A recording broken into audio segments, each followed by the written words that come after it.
সম্প্রতি বেশ কয়েকটি ঘটনায় বাংলাদেশ ও ভারতের মধ্যকার সম্পর্ক নিয়ে তুমুল আলোচনা চলছে। এই তো বেশ কিছুদিন আগেই বন্যায় প্লাবিত হয়েছিল বাংলাদেশের দক্ষিণাঞ্চল। একইভাবে প্রায় প্রতি বছরই দেশের উত্তরাঞ্চলগুলো প্লাবিত হয় এই বন্যার কারণে। কত মানুষ যে গৃহহীন হয়, জমির ফসল, গবাদি পশু পাখি প্লাবিত হয়ে যায় এই বন্যায়। বন্যার খবর শুনতে পেলেই আলোচনায় চলে আসে ভারতের একটি অবৈধ প্রকল্পের নাম। বলুন তো, কি ছিল সেই প্রকল্প? হ্যাঁ, ঠিকই ধরেছেন, ফারাক্কা বাঁধ। মজলুম জননেতা মাওলানা আব্দুল হামিদ খান ভাসানী ফারাক্কা বাঁধের প্রতিবাদে ফারাক্কা লং মার্চ ঘোষণা করেছিলেন। সেদিনের সমাবেশে লাখো মানুষের কণ্ঠে প্রতিধ্বনিত হয়েছিল, সিকিম নয়, ভুটান নয়, এদেশ মোদের বাংলাদেশ।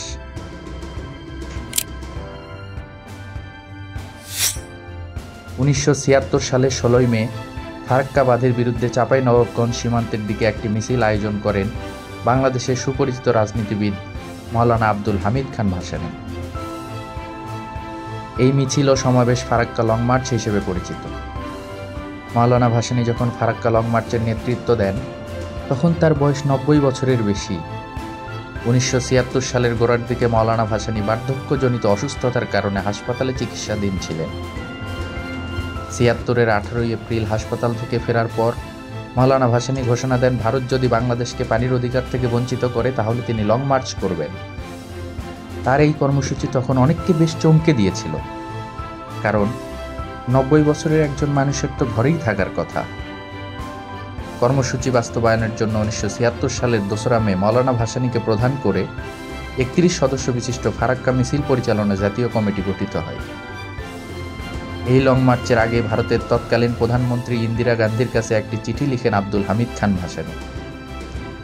সেই চিঠিতে মিসেস গান্ধীর কাছে লং মার্চের কারণ বর্ণনা করেন ভাসানী। লং মার্চ সফল করার জন্য 1976 সালের 28 এপ্রিল মাওলানা ভাসানী এক বিবৃতিতে সকলের প্রতি আহ্বান জানান। 1976 সালের 16 মে রাজশাহী শহর থেকে ফারাক্কা অভিমুখে মিছিল শুরু হয়। হাজার হাজার মানুষ সমবেত হয় সেই মিছিল ও জনসভায়।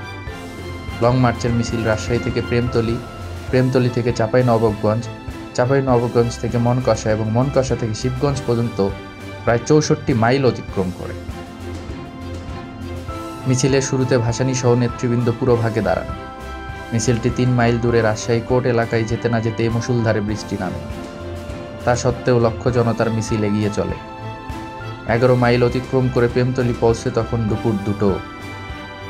সেখানকার কিছুক্ষণ বিশ্রাম নিয়ে বিকেল 3টা নাগাদ লং মার্চ আবারও যাত্রা শুরু করে।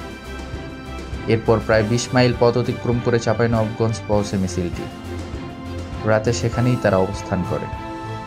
পরদিন সকাল 8টায় আবারও যাত্রা শুরু করে লং মার্চ। চাঁপাইনবাবগঞ্জ থেকে আরও 6 মাইল পথ অতিক্রম করে দুপুরের মধ্যে মিছিলটি পৌঁছে কানসাটে। বিকেল 4টার দিকে সেখানে জনসভায় বক্তব্য রাখেন মাওলানা ভাসানী।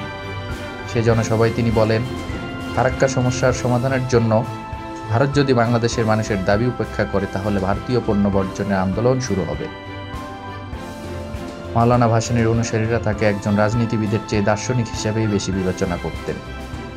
তার সমর্থকরা মনে করতেন 45 বছর আগে ফারাক্কা বাঁধ সম্পর্কে মাওলানা ভাসানী যা অনুমান করেছিলেন, পরবর্তীতে সেটিই ঘটছে।